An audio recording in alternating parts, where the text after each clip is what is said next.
Olá, sejam bem-vindos ao nosso canal, sejam bem-vindos ao Entenda a Bíblia. Você sabe por que Jesus também se autodenomina ou é chamado de Filho de Deus? Parece óbvio, né? E a gente chama e diz que Pai, o Filho e o Espírito Santo. E parece óbvio para a gente dizer que Jesus é o Filho de Deus, mas isso também tem uma explicação bíblica e um entendimento para que a gente possa crescer no conhecimento de Deus e no conhecimento das Escrituras. E eu vou te ajudar a entender um pouquinho melhor sobre a expressão Filho de Deus e o que ela significa na Bíblia.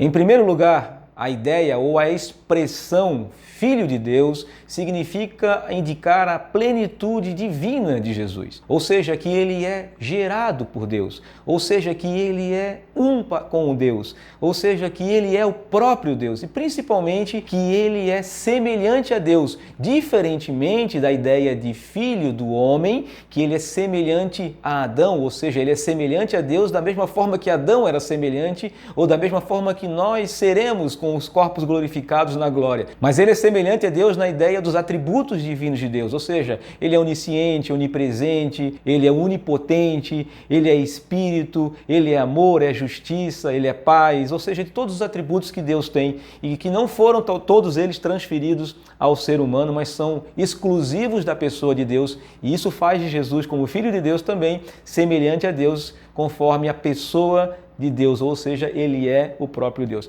Mas existem outras 4 conotações bíblicas, principalmente do Antigo Testamento, que podem explicar e fazer com que o nosso conhecimento acerca de Jesus como Filho de Deus possam crescer e possa melhorar também o nosso relacionamento com ele. A primeira delas é que a expressão Filho de Deus é usada no Antigo Testamento para expressar o povo de Israel.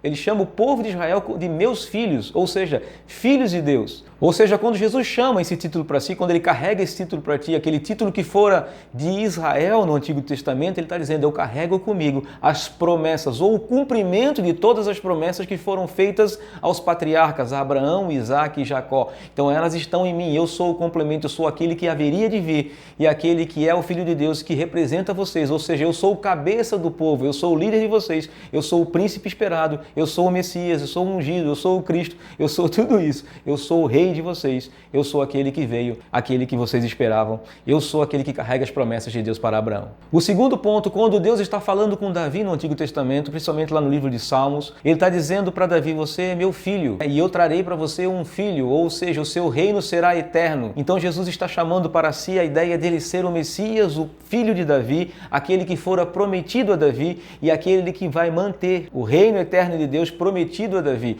Então ele seria aquele que se sentaria no trono de Davi, ele que seria aquele que restauraria o reino de Israel, o reino de Davi, a casa de Davi seria restaurada para ele. Então quando ele se chama Filho de Deus, também representa isso para aqueles que leem o Antigo Testamento e o cumprimento das promessas do Antigo Testamento. No terceiro ponto, o evangelista que mais fala sobre a expressão Filho de Deus, aquele que mais narra e conta a história e mostra e revela Jesus como um Filho de Deus, não somente querendo dizer que ele é plenamente Deus, é Marcos. Marcos fala muito sobre o Filho de Deus. E Marcos está escrevendo, a priori, para cristãos gentios, cristãos não judeus, ou seja, de outros povos, dos povos gentílicos. Então Marcos está escrevendo para esse povo. E esse povo conhecia essa expressão. Existiam nas moedas, aquelas moedas romanas, a indicação de que o Filho de Deus era César. César Augusto, o Filho de Deus. E quando Marcos está escrevendo para esse povo, para o povo gentil, o povo que estava sendo dominado dentro do Império Romano, sendo dominado pelo César, ele está dizendo, agora chegou o Rei dos Reis, agora chegou alguém que é maior que César, agora chegou a grande promessa de Deus aos homens, chegou o Filho de Deus, é este, Jesus, este é maior do que César, Jesus é eterno, César vai morrer, mas o Cristo morreu e ressuscitou e ele governa e ele está sobre nós para sempre. A última conotação para esse nome Filho de Deus e de todas as promessas é a ideia de o Deus conosco, o Filho de Deus, a presença do Deus eterno no meio do seu povo. Nele está o cumprimento de todas as coisas que Deus tem prometido. Nele está o cumprimento do plano original de Deus. Ele é o Deus vivo habitando no meio do seu povo.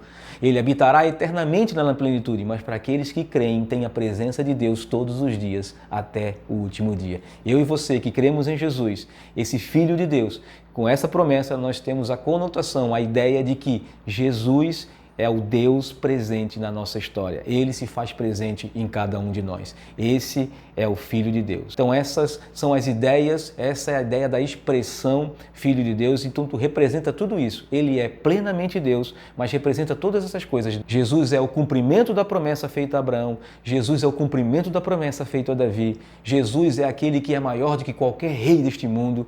E Jesus é a própria presença de Deus no meio do seu povo. Eu e você. Que Deus nos abençoe, que Ele nos guarde e que Ele se faça presente na sua vida todos os dias. Creia no Jesus, o Filho de Deus, e também creia no Jesus, o Filho do Homem, aquele que é plenamente Deus e é plenamente humano. Um grande abraço, fiquem com Deus e até o próximo vídeo.